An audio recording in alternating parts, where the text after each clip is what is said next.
Hello, sports fans. My name is Mark Mortier from Yesterday Sports. You're about to jump into another thrilling sports history moment. But first, let's dive into today's sponsor, just in time for the holiday season. Introducing Art of Words, the brainchild of word artist Dan Duffy from Philadelphia. Dan meticulously crafts stunning images by hand writing relevant words from some of the greatest sports moments in time. These unique, budget-friendly illustrations are the perfect gift, sparking cherished memories and capturing hearts. Choose from city skylines, sports, history, and musicians to find a piece for everyone. And here's the exciting part. For that sports fanatic in your life, gift them a piece of their favorite team or player's history. Art of Words tells a compelling story.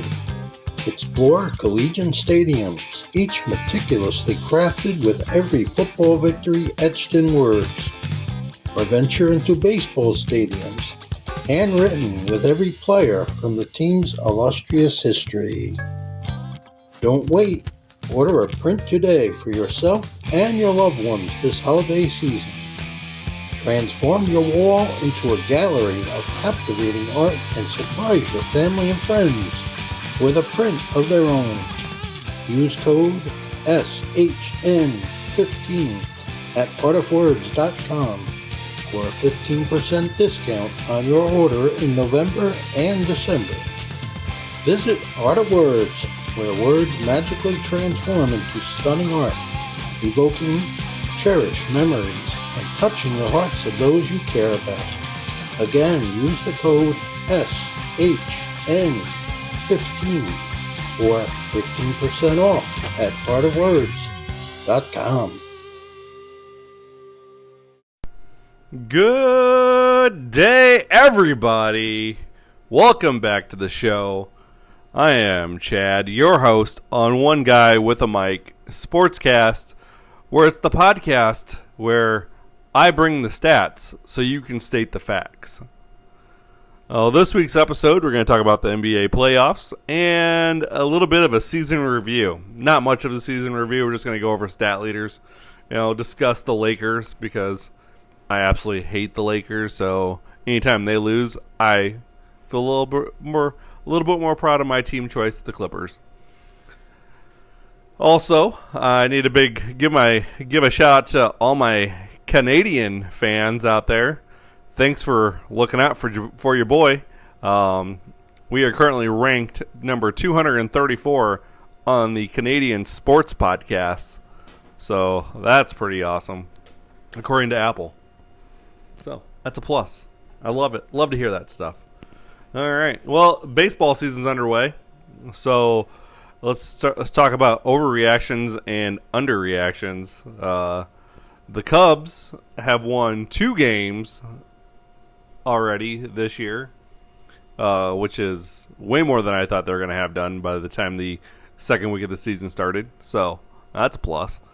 I don't think it was going to be as bad as the Cubs team that started 0-14, but I thought it was going to be pretty bad. Needless to say, Ian Happ has shown up and showed out.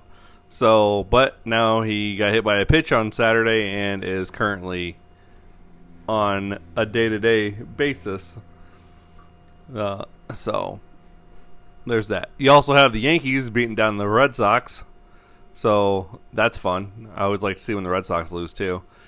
And all my Yankees Twitter is just blowing up with how that team is doing right now as well. Which as I have found myself on Yankee Twitter, which I seem to find a lot of Yankees fans for some reason on Twitter, which is fine. I don't have a problem with the Yankees at all. They are where they are. But to watch your guys' tweets after the lockout ended and how they're like, you need Story, you need one of the pitchers off the A's, you need to go after Freddie Freeman, you need to do this, you need to do that. And then they go out and trade Gary Sanchez and Urshela for IKF and Donaldson and move Torres to second, which Torres isn't even starting every day. which is fine, But to see you guys all upset how they didn't get a Freeman, how they didn't get Story, how they didn't get whoever that you wanted them to get, how they didn't do that, and then to start off the season the way you have by beating the Red Sox twice, to now you guys are like, yeah, Stanton's the man, and I understand, and re-sign Aaron Judge for $500 million. I mean, now let's get into some of his career NBA stats quick.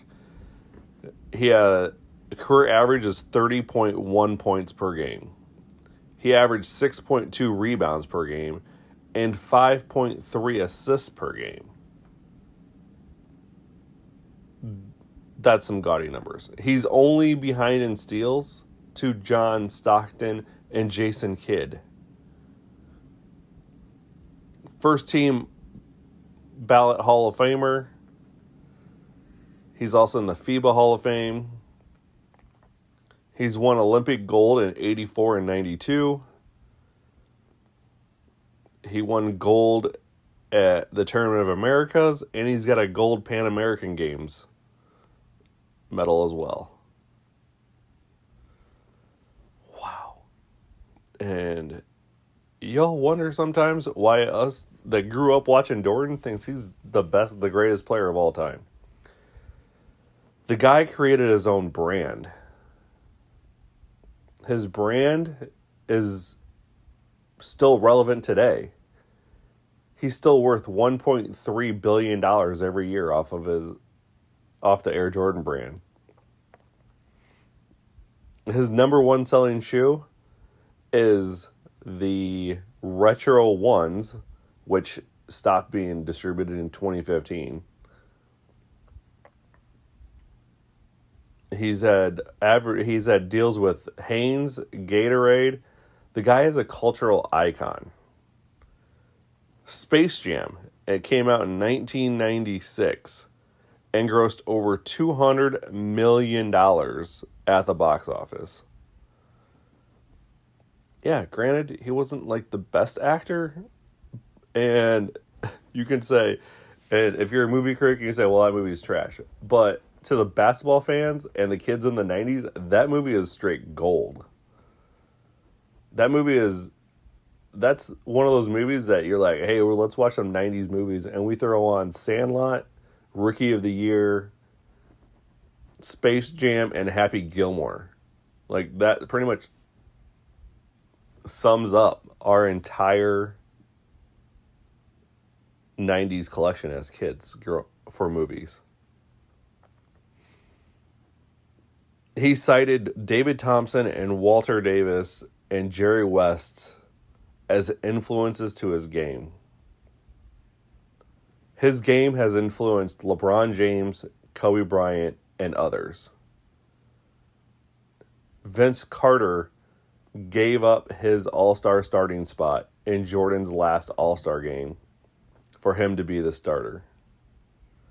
Wright Thompson described him as a killer in the Charles Darwin sense of the word, immediately sensing and attacking someone's weakness spot. The Bulls built their organization around him. As a player, there's nobody like him. Larry Bird even quoted that, saying that there's only one Michael Jordan, or actually what he said was, God has came back in the form of Michael Jordan. Larry Legend said that after a playoff battle in the 80s. He unretired. He retired to go play baseball. And yeah, I understand there's gambling rumors out there, but I legit think he just got tired of basketball because he could just dominate anybody on the floor. And as a competitor, he needed a new challenge. So he went and tried playing baseball. And, I mean, the guy even did well there. And not like well. I mean, he only played at Birmingham, but still. I mean, he did play in an exhibition between the Cubs and the White Sox. No one has matched what Jordan has been able to do since. We can talk LeBron. We can talk Kobe. Yeah, LeBron's got more points scored. And Kobe, had an outside shot. And Kobe had that killer instinct just like Jordan.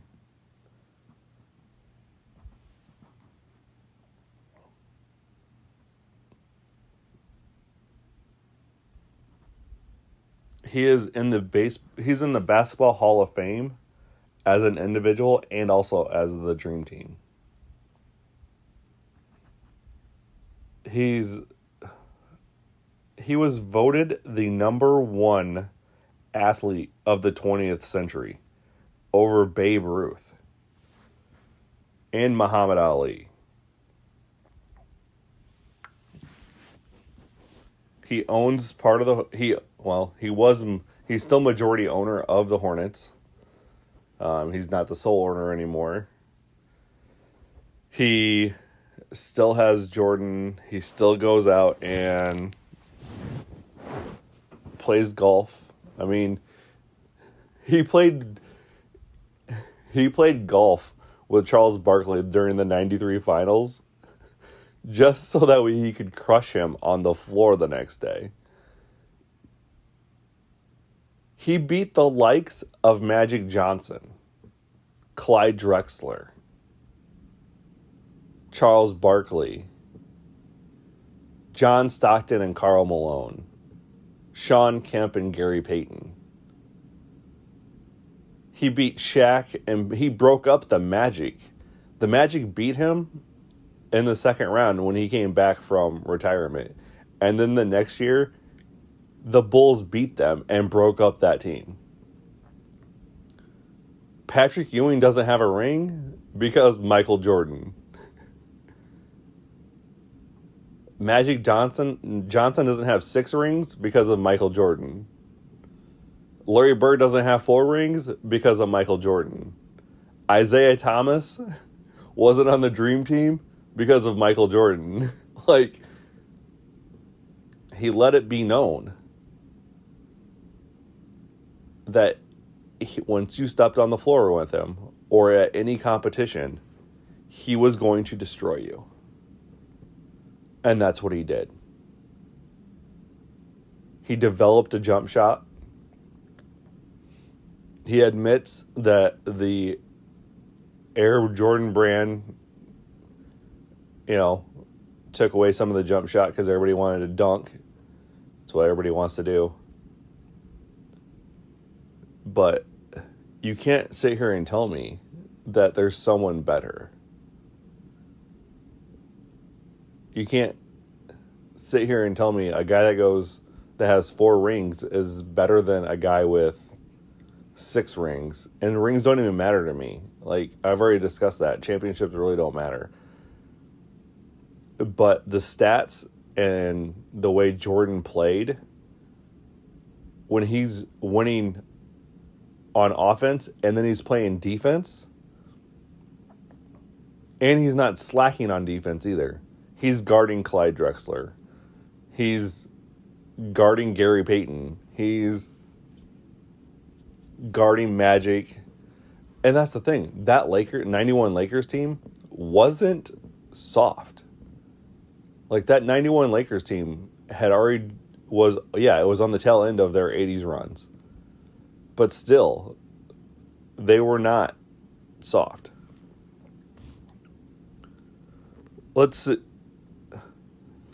This guy averaged 38.3 minutes per game for a career. He shot 49% from the field. He shot 32% from the three-point range. However, three-pointers weren't a huge thing when, during that time. You drove the bucket, you did mid-range shots. He had a 83% free throw percentage. And he averaged almost a block a game. Even in his last year, his average line was 20 points. And this is at him at, I think he was 40. How old was Mr. Jordan? Yeah, he would have been 40. So his last year he turned 40 during the season. And he averaged 20 points, 3.8 assists, 6.1 rebounds. He shot 82% from the line, 44% from the field, and he still played 37 minutes a game. And that was without even starting 15 games.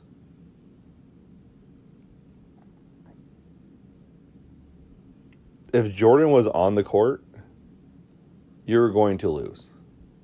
Most times. Yeah, did he have his bad games? Yes. But there are few and far between.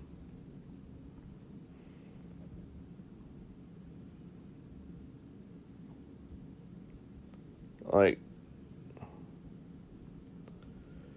Jordan is an icon. He was compared to Julius Erving coming up. And we all know how good Julius Erving was, right?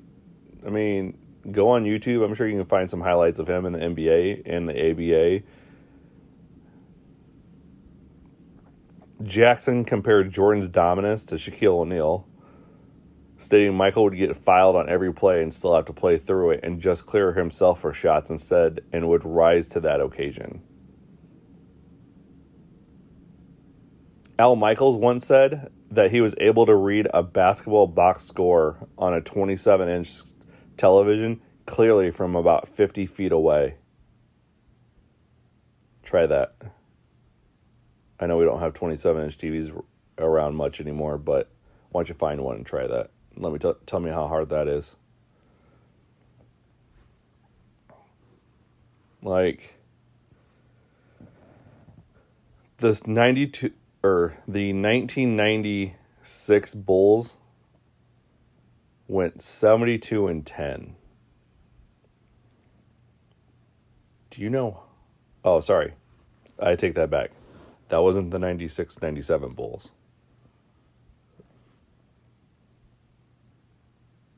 That was the 95-96 Bulls that went 72-10. The 96-97 Bulls went 69-11. And the 97-98 Bulls went 62-20. So, yeah, and you could say that you had Rodman and Pippen and Jordan. Okay, that's fine, but you still had Kukoc and Kerr. Like, that team was dominant. Their first 7 guys off the bench would just dominate you. In the playoffs, here's another deal. So, I wish I would have found Jordan's playoff record, other than 6, to see how many games he actually lost. But it wasn't many, because in the 90s anyways. In the 80s, he got beat up. Oh, man. In the 80s, anytime he went to the playoffs, he had to play Detroit. He had to play Boston, and they would just beat him up. I mean, he did score. He does have a playoff career high against the Celtics that is still has not been broken yet, because the Celtics were like, hey, we're just going to let Jordan score and not everybody else. He put up 63 points in a playoff game.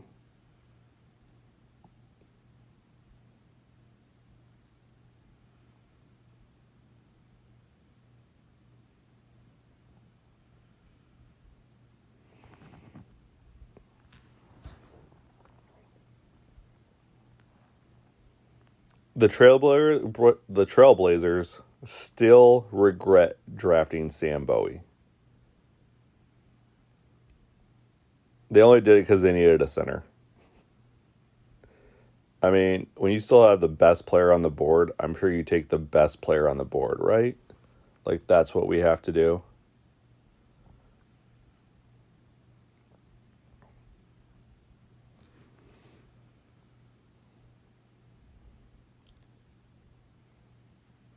the Pistons would hit him every time he came into the lane. You talk about guys going in and getting fouled now. Well, guess what? They didn't call fouls. If a guard came into the middle of the paint, he was getting hit on his butt. He was going to land on his rear end, and they weren't going to call a foul.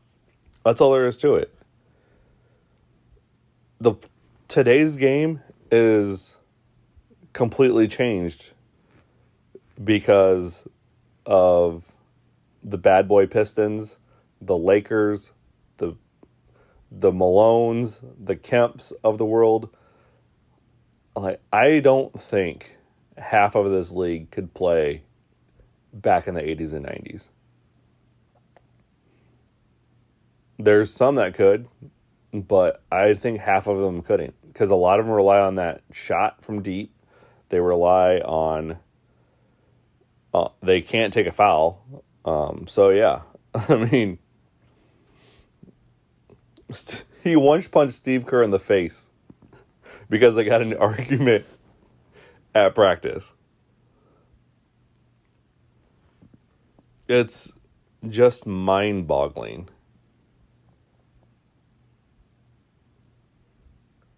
how well he has done with his career as everything. Here's a guy from North Carolina and got cut from his varsity basketball team as a sophomore because he said he was too short at 5'11". And then he became the greatest player of all time. And I understand that's an opinion. I understand that it's completely opinionated right there. When I say he's the greatest player of all time, I understand that is my opinion and nobody else's. But when people are still looking up to him and still trying to be him, not to be him, but just to get on that level, that is the crazy part. That's what's ridiculous. Yeah. Here, 1985-86, as a 22-year-old in the NBA, he put up 63 points. And he grabbed 19 rebounds one game. Like, he could do it all. As a 6'6" guard out of North Carolina, he did it all on the court. And Jackson built the offense around... The triangle offense was built around Jordan. But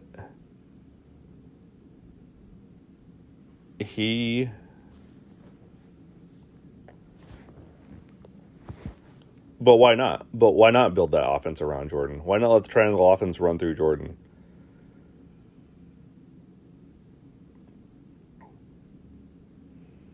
Before he started his championship run in the 90s, he had been to the Eastern Conference Finals in 89 and in 90. So he was already on the cusp. Okay? He got beat by Detroit in 89. He got beat by Detroit in 7 games in 1990.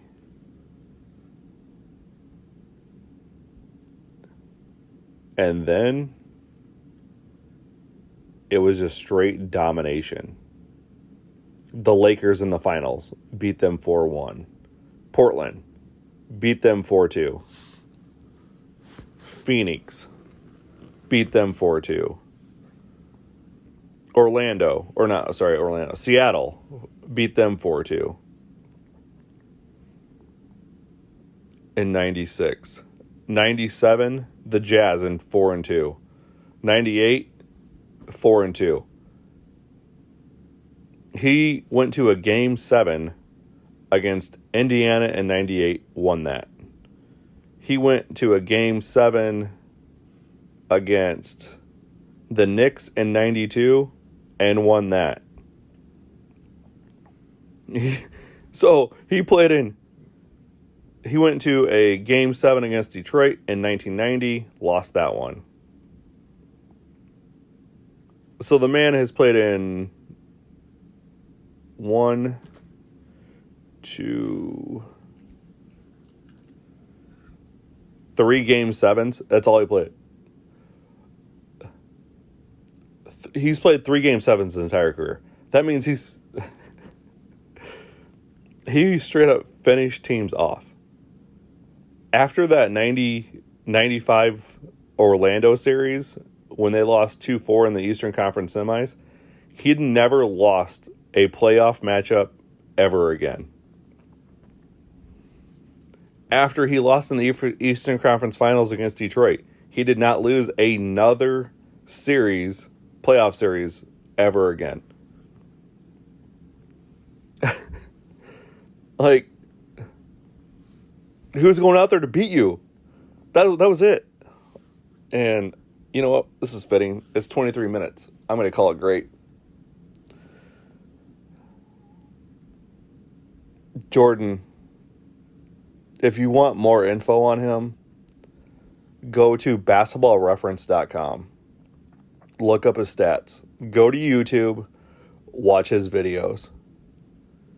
He wore 45. And he wore 45 and then got fined when he switched back to 23 because Nick Anderson decided to make a comment about how 45 doesn't look as well as 23 does. 45 is pretty flat. Then he comes out and puts up, and granted he lost the series, but then he still comes out and puts up 38 points the next game against Nick Anderson. As he's wearing 23. The Bulls and him both get fined for it. And then he just started wearing 23 again. He had to wear number 12 in 1991 against the Magic at one point. But we talk about great players. We talk about Larry Bird walking into a 3-point contest and looks around in the room and says, who's going to finish second? Larry Bird also won a 3-point contest at the NBA All-Star Game without taking off his shooting jacket.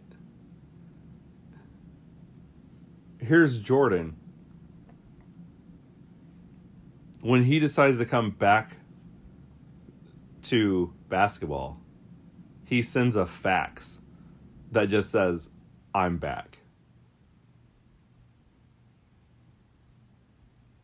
And then went out and did Jordan things. That baseball hiatus, I think, reinvigorated Jordan.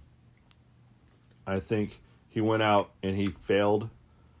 I wouldn't even say it was a failure, but he did bat 200 and didn't get out of the minor leagues. But he was, I think if he would have been a few years younger and not 31, he probably could have made it as a baseball player too. Because he could read the ball off the bat for an outfielder. He could run and steal bases. And eventually, he worked so hard that he could finally hit the curveball, because that was the biggest thing that he couldn't do. If he is younger, he is definitely making it a baseball career. And also think about this. We have baseball and football players that wear his shoes as cleats.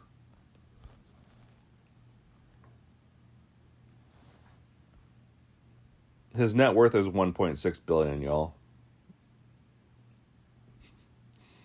Let me know how that works out for anybody else. So, and also, he had to quit baseball because of the strike, because he didn't want to be a replacement player, which I get. I really hope that this lockout gets over and we stop and we don't have to have that issue. Really hope the owners get their head out their asses. So, his 1 year, let's just talk about baseball quick, and then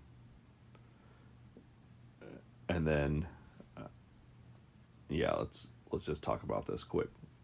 So he played 100 and 27 games with the Birmingham Barons in 1994. Had 497 plate appearances, 436 at-bats.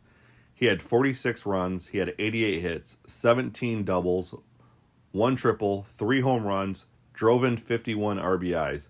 Now, here's a great stat. He had 30 stolen bases. 18 caught stealings. He walked 51 times. He struck out 114 times. I mean, we look at 114 times now. Like, geez, that guy really had a lot of plate appearances. His batting average was 202. Not great. But again, he didn't get into the swing of things until halfway through the season. On-base percentage was 290. Slugging percentage was 266. OPS was 556. He had 116 total bases. He only grounded into 4 double plays. He had 4 hit by pitches, 3 sac hits, 3 sac flies, no intentional walks. He had a 95% fielding percentage.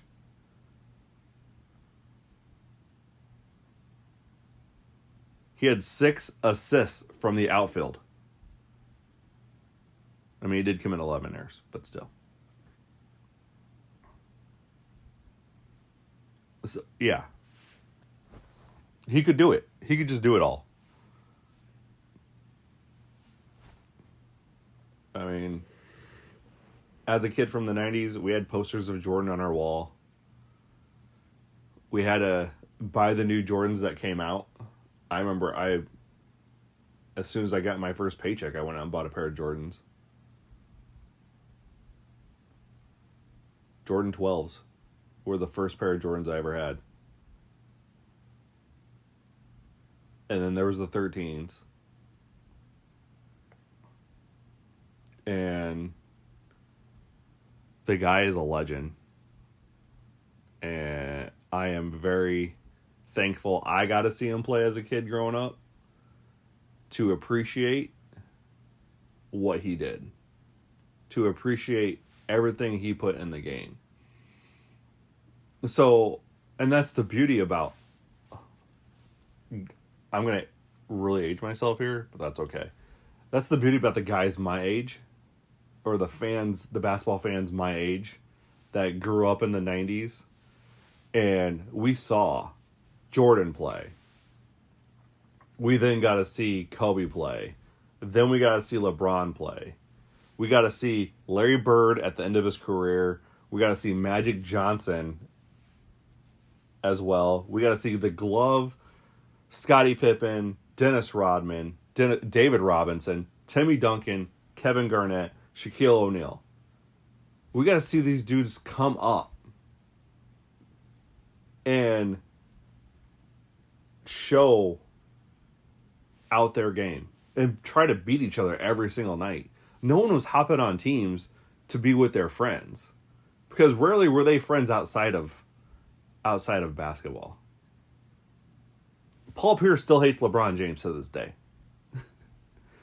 Because Paul Pierce is an old school guy.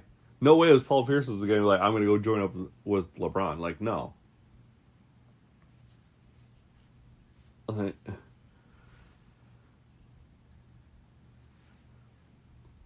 The 90s basketball, you guys have no idea how special of a time that was. Because you had 3-point shooting. You had shooters like Reggie Miller. You had guys like John Starks. You had Charles Oakley's, who, by the way, Charles Oakley was Jordan's best friend when he was on the Bulls, because Oakley was his enforcer.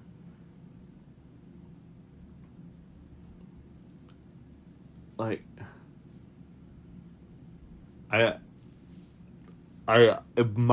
blows my mind sometimes on how people are like, LeBron James is way better than Jordan. He's not. Yes, is LeBron James the best player in this generation? Yes. Yes, he is. Does he have more assists? Yes, because guess what? James has played more of a point forward career. He's modeled his career after Magic Johnson. If you compare James and Johnson and watch those, that's who you have. You have a 6'9" point guard. Okay? No one's like Jordan. 6'6" shooting guard, small forward, could guard all 5 positions if he had to, get you a rebound, go down to the other end and score the game. The dude was clutch. And there was 3 things that made up the 90s. Jordan, hip-hop,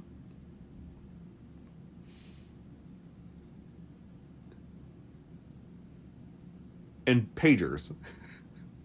No, I really had like all 3 of them lined up earlier, and I wrote it down, and I don't know what I did with it. So, yeah, it was Jordan and hip-hop, basically. That is what influenced the 90s.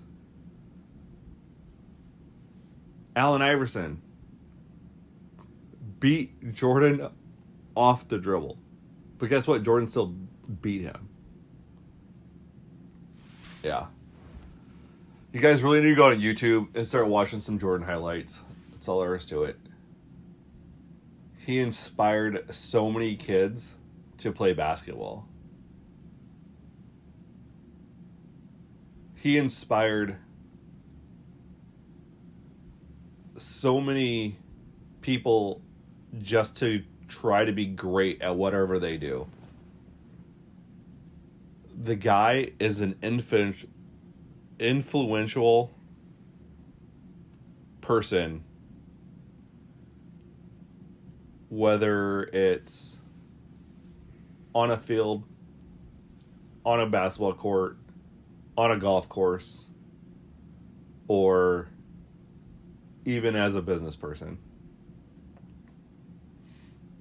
So, happy birthday, Michael Jordan. Thank you for providing the entertainment and showing others the desire and the will to win. Thank you for that. Thank you for being you. And I know you're probably not going to hear this podcast, but I just want to say thanks, Michael Jordan. You made a lot of kids that are now grown-ass adults extremely happy in the 90s. And on that note, y'all have a great day. I'll be on tomorrow. We'll be dropping Friday's podcast tomorrow still. We're going to talk the NBA season since this is the All-Star break, and how fittingly the All-Star break always rolls around when it's Jordan's birthday. That's the epitome of the NBA right there. I have emails from listeners, so we are going to, I got one of them answered. All the other ones, I will get to yours, I promise, but I do have a response to the one. So, to at least one of them. All right, y'all have a great day. And hey, don't forget that you have to hit the follow button and the bell, so that way I get into your playlist, and then you get a notification when I drop another podcast. Let's keep growing this thing. I appreciate y'all. Have a great day. Philly's 23 assists, Toronto's 22. Steals, 7.65, almost 9 for Toronto. Blocks, 5.3 for Philly, 4.62 for Toronto. Field goal percentage, again, 2 points separate them. 46 for Philly, 44 for Toronto. Free throw percentage, 81 and 75. That's the only huge difference that they are, is Philly's the better free throw shooting. But when you got Harden that shoots 89%, I mean, that helps. Then 3-point wise, it's 36 and 34. So, yeah, it's going to be a close series. I'm not a fan of Doc Rivers, but I think he can get, because he does. I'm not a fan of Doc Rivers because he doesn't make in-game adjustments. I've talked about that before. He doesn't make in-game adjustments, and therefore it's hard for me to appreciate him as a coach. And sometimes you don't need to make those in-game adjustments, but playoff times you do. So his drought of championships is going to continue this year. Philadelphia wins this series 4-2, 4-3. somewhere in there. It's not going to be a sweep. It's not going to be a 4-1 series either. Toronto's a better team than that, and Toronto could pull off the upset. But especially if Harden goes really cold and they can stop Embiid. And over when you're playing the same team 7 times, it's a lot better to game plan that way. So we'll go with Philly. All right, next up is Boston and Chicago. This reminds me of an 80s matchup between the Boston and Chicago, but that was Bird and Jordan, and this is going to be Tatum and Levine.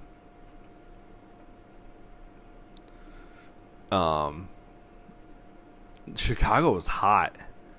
I mean, they were the 1 seed at the 1 seed at the All-Star break. And for a while there, they looked like they were the team to beat in the East. And then they just fell off. I mean, they just fell off. So, where Boston looked like they were going to have to trade some pieces, going to start rebuilding, and then all of a sudden, they caught fire. And it's the misfortunes of the two. Like, they basically flip-flopped. So, Boston's record was 50-31. Probably going to be 51-31. Be the 3rd seed. They averaged 111 points per game, gave up 104, which they have the 2nd best defensive rating in the NBA. The Celtics do. And I think that with them being that efficient on defense is going to help them in these playoffs. Because if you can just because the playoff basketball is all about getting stops and then scoring off those stops. And the Celtics could definitely do that. Boston with DeRozan, Vucevic, Lonzo Ball is out for the year, so that sucks. So, but yeah, I mean, DeRozan, he's been a good player all year. Still have Levine. I think Boston is just too hard for them. They spread the ball around way too much. And Boston is just going to, I wouldn't say roll this series, but they'll win it. The Bulls might sneak one out. The Bulls might just sneak one of them out, but that's about it. So I think Boston goes 4-1, 4-2. I mean, it's going to be a good series, but it's not going to be a great series. It's not going to be like those old Boston-Chicago matchups that used to be. So now we got the 2 and the 7 over here on the East. You got Milwaukee and Brooklyn. 2 heavyweights. This is probably supposed to, I think this was the projected matchup for the Eastern Conference Finals at the start of the year for a lot of people. But here we have it in the first round. Okay, we have it in the first round. Brooklyn is got Irving and Durant now. But the Bucks have Antetokounmpo, Holiday, and Middleton. Like, their 3 have stuck around a little bit. So and the funny thing is, so I'm looking at these stats on ESPN. So I'm getting all my stats. I'm getting my team comparisons from ESPN.com. I got my league leader stat from basketballreference.com. Okay. But I'm looking at Brooklyn stat leaders, and since Durant nor Irving make the 58-game minimum, their leading scorer this year was Patty Mills at 11.4 points per game. Now that's funny. That's hilarious to me that you have Durant and Irving, and due to those guys not playing the minimum number of games, you have Patty Mills as your leading scorer. All right. So the head-to-head matchup this year, Milwaukee won 3 out of the 4 games, with the last one going to overtime, and Antetokounmpo had 44 points to Durant's 26, which he was the high. So, but Irving is Irving, and you have two of the best shooters right now in the NBA with Irving and Durant on the same team. And either one of them can go off, as has been seen throughout this season, can go off for 60 points a game. The downside to these two teams, or at least the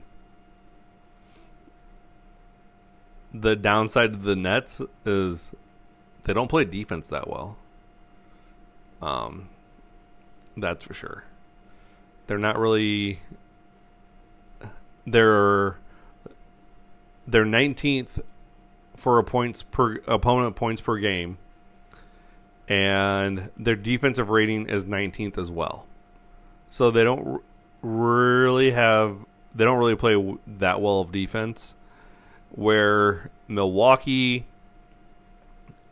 has a little bit better on the defensive end. Milwaukee's definitely gonna have to rely, if Middleton and Holiday can't get going, and it's relying all upon Giannis to win the game. I think Giannis can take it over and win it, but I don't think he can do it for 4 games to get 4 wins out of this deal. So definitely, Brooklyn has the advantage there, and I'm leaning with an upset here. And I wouldn't even really call it an upset because I think Brooklyn can do it. I mean, throughout the season, they weren't the better team, but I think this matchup, a 7-game series, I think Brooklyn wins 4 out of the 7. The series goes 7 games, and Brooklyn wins 1. And Brooklyn wins it. So, and let's just break it down really quick. Points for, Milwaukee's 114. Points against, 111.9. Brooklyn, points for is 112.16, 112.6, and 111.9. So they give about the same points per game. Rebounding wise, Milwaukee rebounds at 2 rebounds a game better. Brooklyn moves the ball 2 assists better. They have about the same steals, 7. Block shots, it's 4 and 5. They shoot the ball about the same, and they're really, So these two teams are very evenly matched up. And,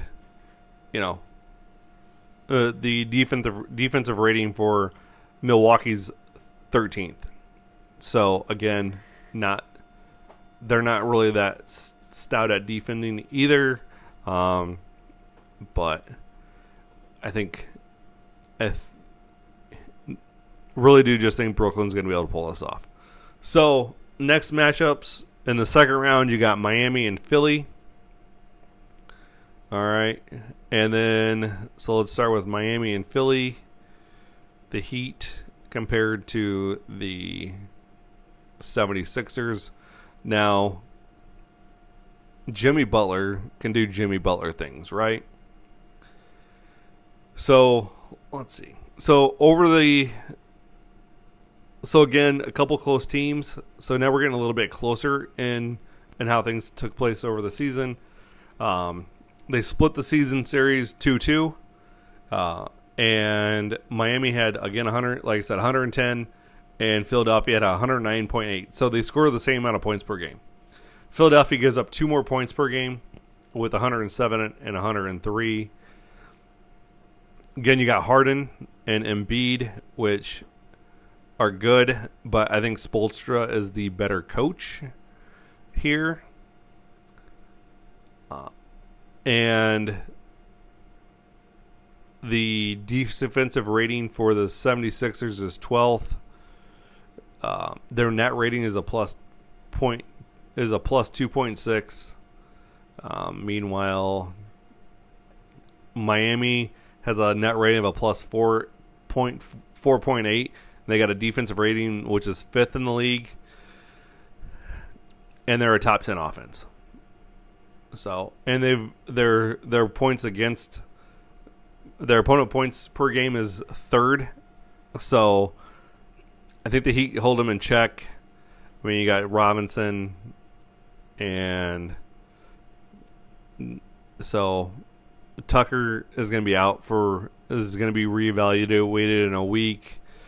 He's out a little bit, So I mean, they're pretty much a healthy squad, and they'll just be able to own it. I mean, Jimmy Butler's going to show up and do Jimmy Butler things. You got Kyle Lowry, Adebayo, Hero, and then you got Robinson. Yeah, I mean, yeah. So the Heat, being the 1 seed, are going to end up winning this thing against the 76ers.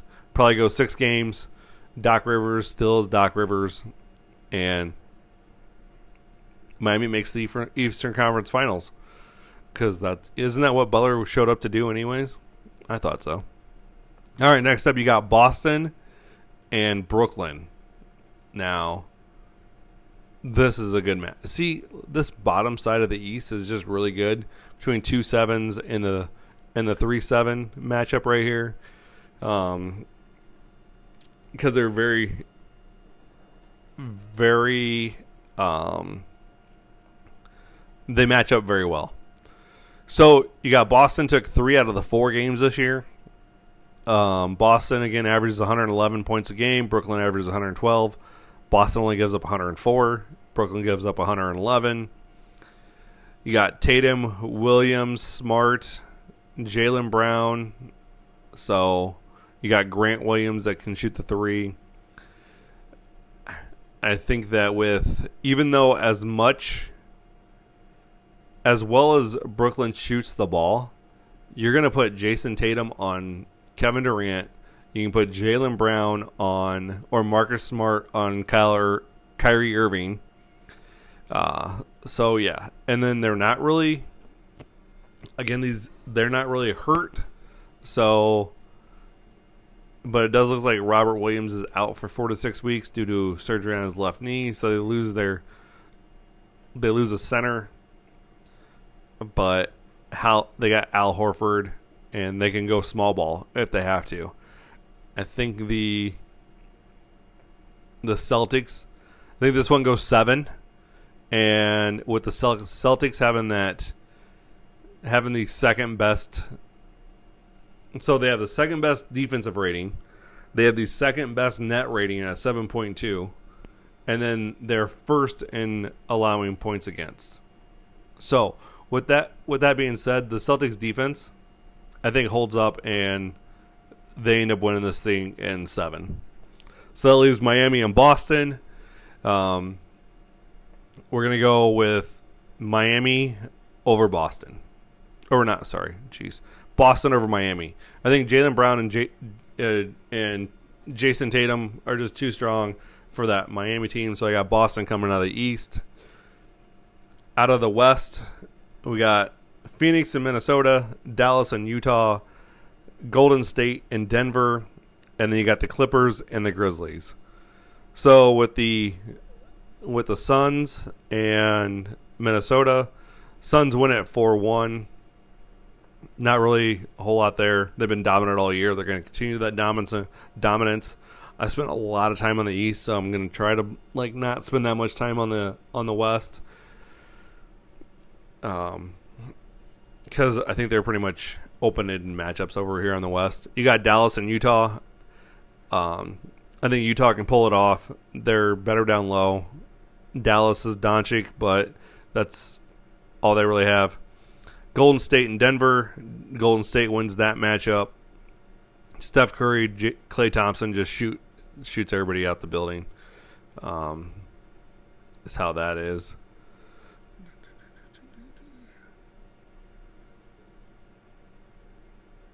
So, and I know Curry's kind of hurt, but he should be ready by the time the playoffs start.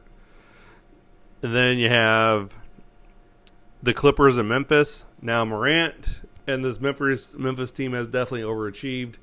I shouldn't say overachieved. I should say they've opened up some eyes on how well they play. And this is Clippers and Grizzlies and Memphis have met a lot in the playoffs, and it usually comes down to Memphis winning. I think the Clippers can win this year with Paul George being back, and then there was talks a while back of Kawhi even making it back for the playoffs, but I just don't think you put him in that situation, and I think you let him wait till next year. Plus, the Clippers have a top 10 defense. They're 8th in defensive rating, 11th overall, and then they're 11th in points per game.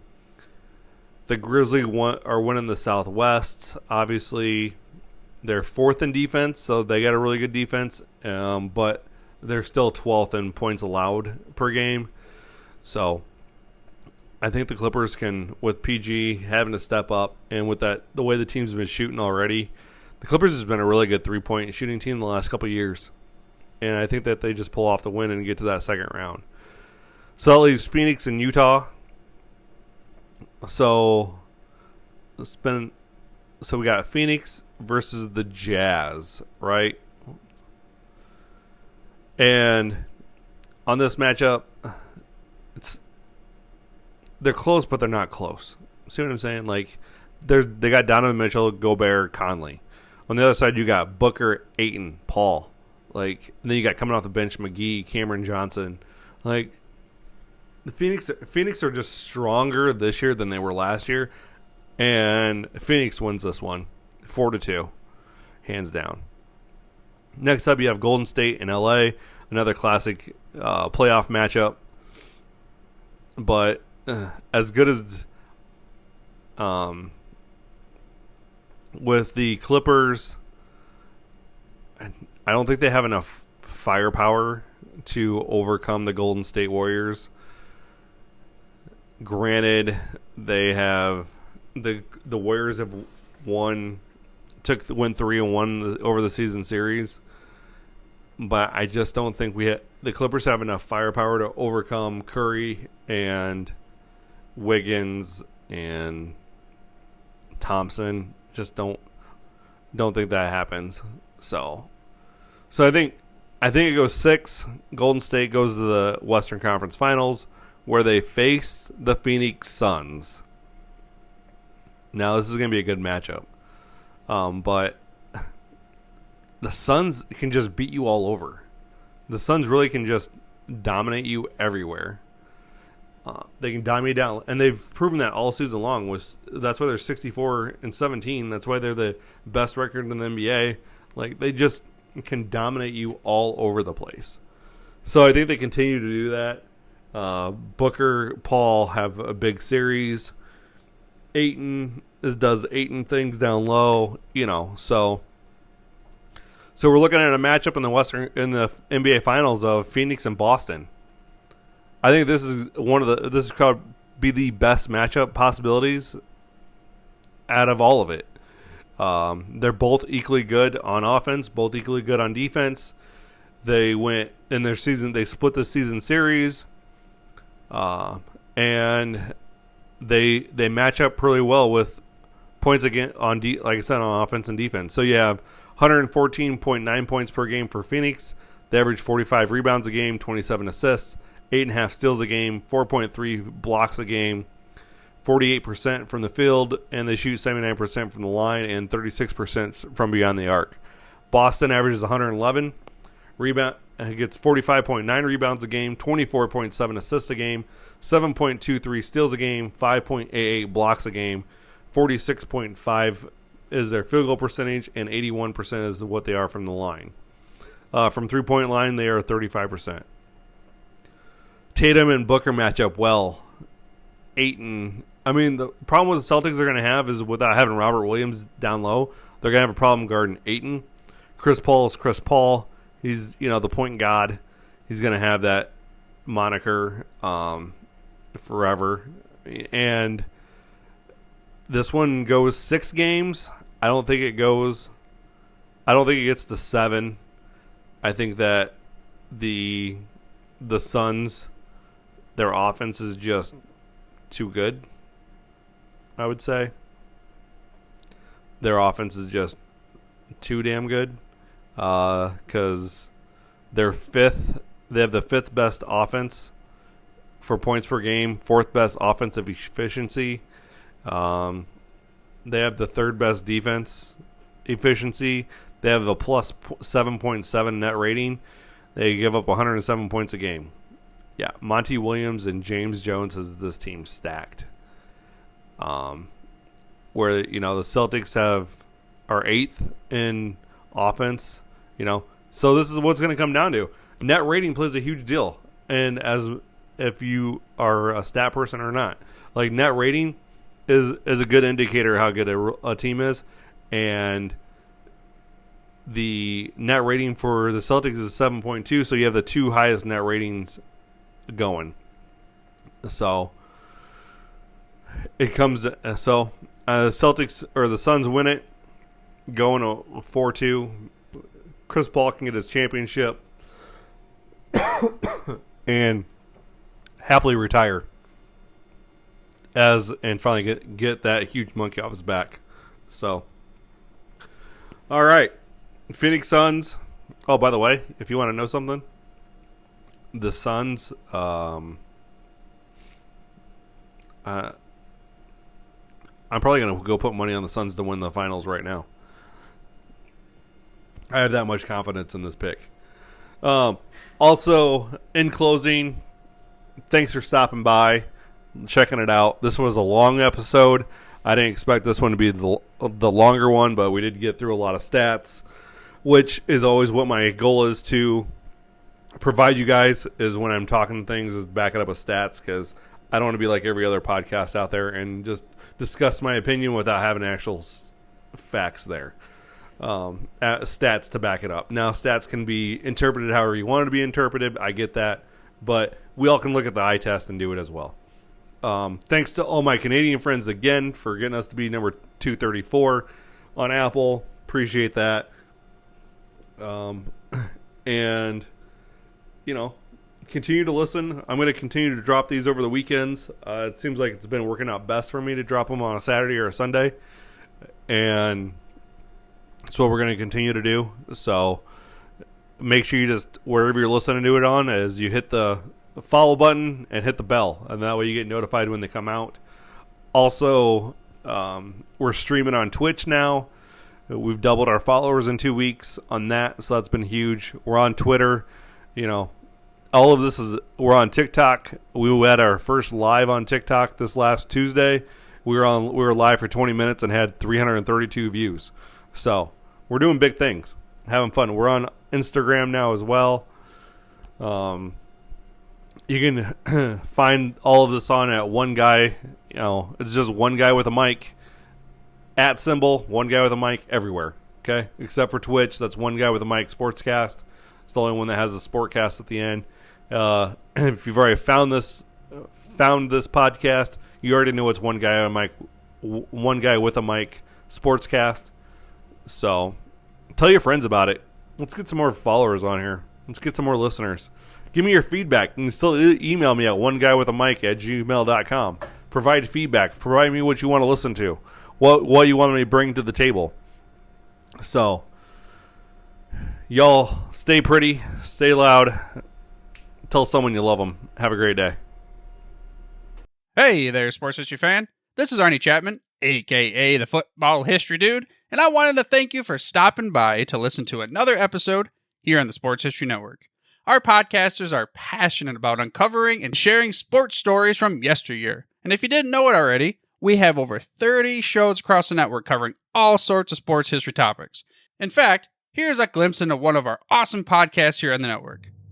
The Pigskin Tales podcast is all about the lesser-known pro football players. Yes, there are stories about the ones we know, like Brad Tarkenton and Harold Red Grange. But have you ever heard of Ernie Nevers? How about Dave Osborne or even Grady Alderman? These men created their own path to the NFL. How did they do it? Listen to the Pigskin Tales podcast, now streaming on your favorite music platform. Go to pigskintales.com. How about that? I bet you're super hyped to go listen to that new podcast, right? Well, to learn about this show and all the other podcasts on the network, head over to sportshistorynetwork.com/podcast. Again, that's sportshistorynetwork.com/podcast.